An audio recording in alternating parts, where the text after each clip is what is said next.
Aduh, seleranya dapur saya ni kan. Memang tengah mood nak makeover dapur ni. Tapi sebab nak jimat, kita buat sendiri pelan-pelan. Mula-mula kita nak kemas tempat basuh pinggan ni dulu.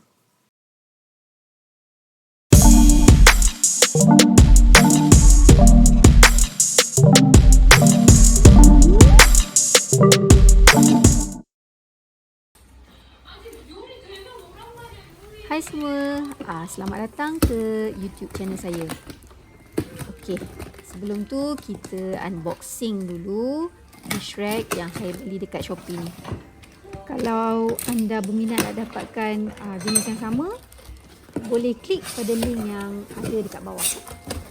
Saya punya ni jenis 3 layer complete set, sekali dengan tempat letak sudu, tempat letak pemotong dan juga penyangkut. Ini semua yang ada dekat dalam kotak ni. Letakkan jauh kotak ni dulu. Sikit. Alright.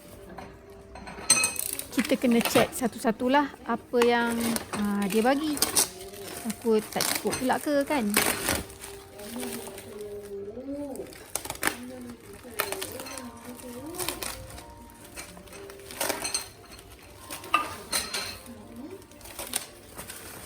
Ada 3 tray penapis.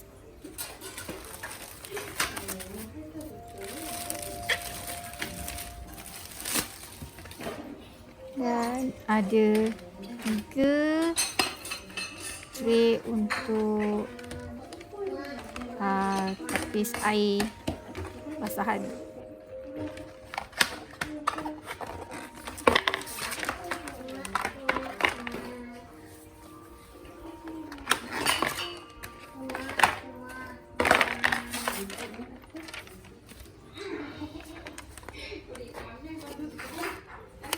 Ini panduan cara nak pasang rak ni. Rak ni ada 2 cara. Satu, kita boleh terus drill kan dekat dinding, dan satu lagi letak je dekat atas kaunter dapur kita. Kita boleh pilih sama ada nak letak je atas meja ataupun sangkut. Kalau kawasan kerja kita kecil, kita sangkut. Jadi adalah space untuk kita buat kerja. Betul tak?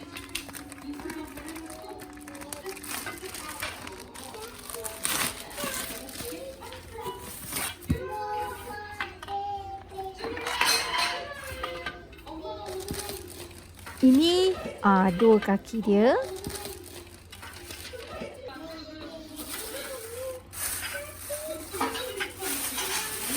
Ini pula tempat sangkut papan pemotong.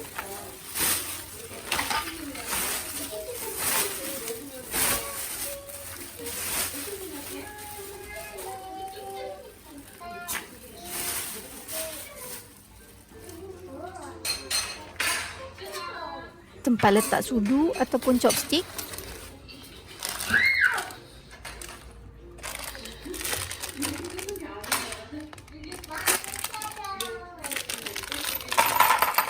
Skru dengan gam dan alas kaki. Dan juga penyangkut. 4 penyangkut. Penyangkut untuk sudip lah kan.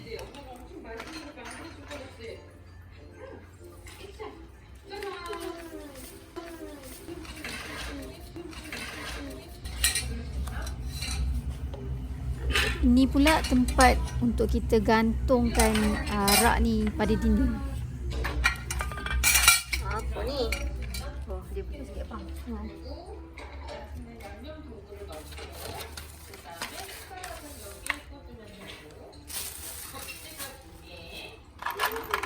Okey, dah boleh mula.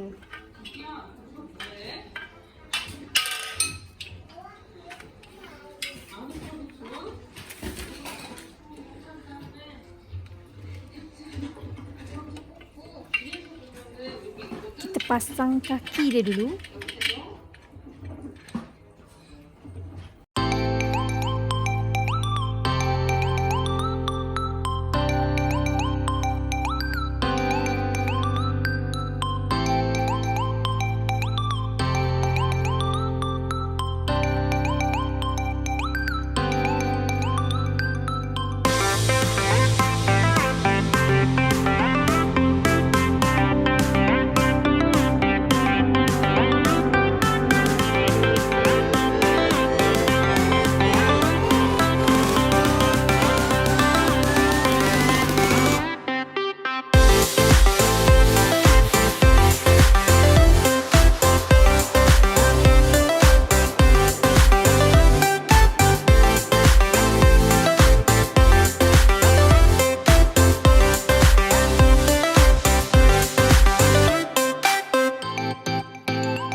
Okey, dah siap pasang kaki.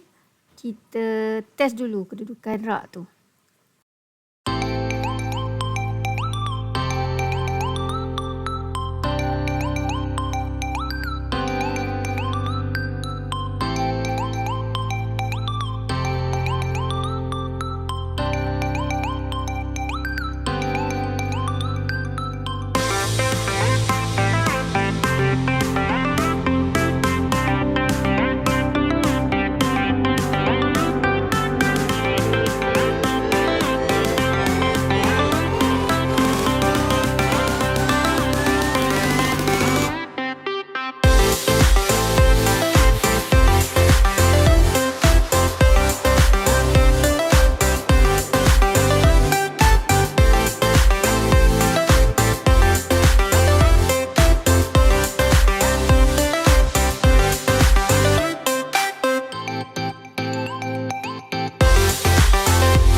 Okey, inilah hasilnya selepas siap dipasang.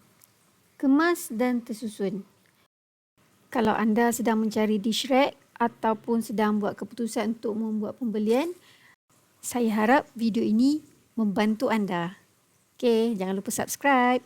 Bye.